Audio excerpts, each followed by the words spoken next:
On te parle de trêve. Mais ce qui se joue dans la bande de Gaza, c'est une trêve qui sert de levier. D'un côté, des annonces d'ouverture, notamment post-frontière de Rafah.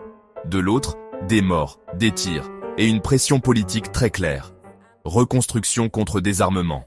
Depuis l'accord de trêve de l'automne 2025, la dynamique officielle, c'est « on avance vers une phase 2 ». Mais dans les faits, Reuters décrit une trêve fragile, marquée par des violations et des incidents récurrents de la part d'Israël. Et ça, c'est le point clé.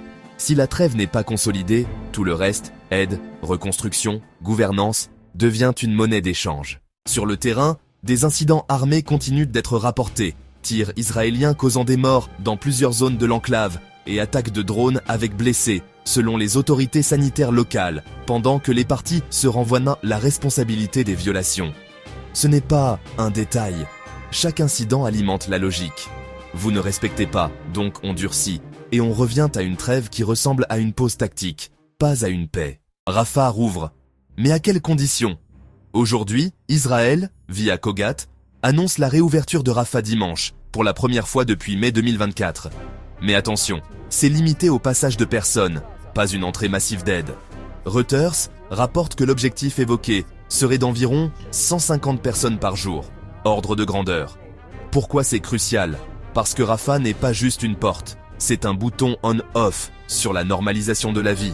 Si tu ouvres un peu les personnes, mais que tu gardes l'aide et les matériaux sous contrainte, tu gardes le contrôle sur la suite. Le nœud politique, désarmement plus amnistie, là, on arrive au cœur du dossier. Un responsable américain cité par Reuters dit que Washington pense que le désarmement du Hamas s'accompagnerait d'une sorte d'amnistie.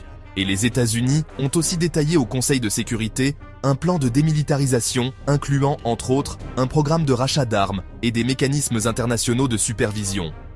Dans le même temps, Donald Trump dit publiquement que ça ressemble à un Hamas qui va se désarmer, formulation prudente, en demandant à son émissaire, Steve Witkoff, une mise à jour. Traduction froide, on pousse une formule désarmement contre arrangement. Le problème, si cette formule n'est pas acceptée par les acteurs locaux, elle devient un ultimatum déguisé. L'épreuve de vérité. Qui garantit quoi? Voici le piège logique, et il faut le casser dans ta narration. Beaucoup de gens raisonnent comme si c'était linéaire. Hamas se désarme. 2. Aide entre. 3. Reconstruction démarre. Sauf qu'aucune source solide ne garantit ce mécanisme automatique.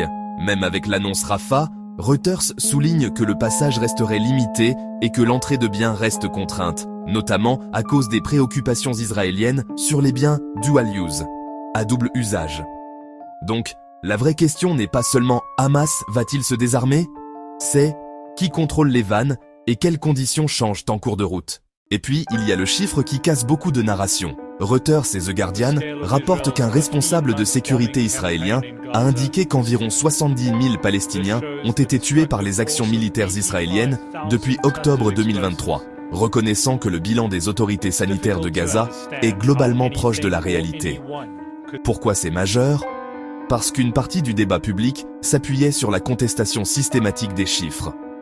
Là, on bascule vers « même Israël parle d'un ordre de grandeur comparable ». Ça augmente la pression diplomatique et morale. 3 scénarios, et ce que tu dois surveiller. Scénario 1, deal de transition, ouverture graduelle, plus désarmement, partiel, indirect, plus mécanisme d'amnistie. Ça peut stabiliser à court terme, mais la gouvernance reste explosive. Scénario 2, trêve en lambeaux, incident. Plus restrictions persistantes, on retourne à l'escalade. Scénario 3, contrôle durable. On laisse passer des personnes, on garde l'aide massive et les matériaux sous contrainte, et on conditionne tout à des exigences politiques maximalistes, cohérents avec une réouverture Rafah très limitée. À surveiller, volume réel à Rafah, et si l'accès s'étend à l'aide, évolution des règles, dual use, détail réel du cadre, amnistie, désarmement, baisse ou non des incidents sur le terrain. Donc oui, il y a une trêve. Mais surtout, il y a une bataille sur les conditions de la vie et de la reconstruction. Question finale. Le désarmement est-il une sortie de crise ou une condition qui repousse la sortie de crise indéfiniment? Partage si tu aimes, abonne-toi, like.